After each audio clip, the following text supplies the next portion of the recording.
جمعیت علماء اسلام ایک نظریاتی جماعت ہے اور اس کے کارکن کبھی بھی اپنے ذاتی مفاد کے لیے جماعت کی ساکھ کو نقصان نہیں پہنچا سکتے۔ ان حالات کے اظہار ضلع پر چترال کی تحصیل چیئرمین کی نشست کے لیے ٹکٹ نہ ملنے والے سینئر نائب امیر مولانا فتح الباری نے کی۔ انہوں نے کہا کہ میں بھی خواہش مند تھا کہ یہ ٹکٹ مجھے ملے کیونکہ میں یہ سیٹ آسانی سے جیت سکتا تھا۔ انشاءاللہ تعالیٰ اس فیصلے کو سامنے رکھ کر میں انشاءاللہ اپنی جماعت کی کامیابی کے لیے دن رات ایک کر کے میں انشاءاللہ تعالیٰ اس میدان میں کام کروں گا۔ اس نشست کے لیے جمعیت علماء اسلام کی ٹکٹ پر نامزد امیدوار مولانا فتح الباری نے اپنی ترجیحات پیش کرتے ہوئے کہا کہ اگر انہیں کامیابی ملی تو وہ اپنے حلقے کے عوام کو بنیادی حقوق ضرور دلوائیں گے۔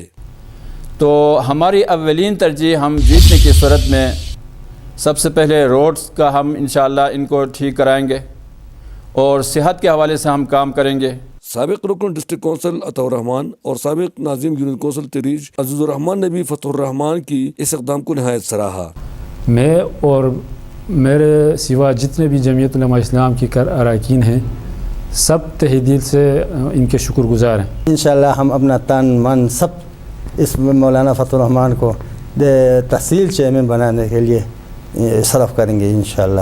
واضح ہے کہ ضلع پر چترال کی تحصیل چیئرمین کی نشست کے لیے JUI کی ٹکٹ کے لیے مولانا فتح الرحمان بھی امیدوار تھے، مگر اب یہ ٹکٹ ضلعی امیر کو ملا، جس پر فتح الرحمان نے پارٹی کی اعلیٰ قیادت کے فیصلے کو قبول کرتے ہوئے نامزد امیدوار کے ساتھ بھرپور حمایت کا اعلان کیا۔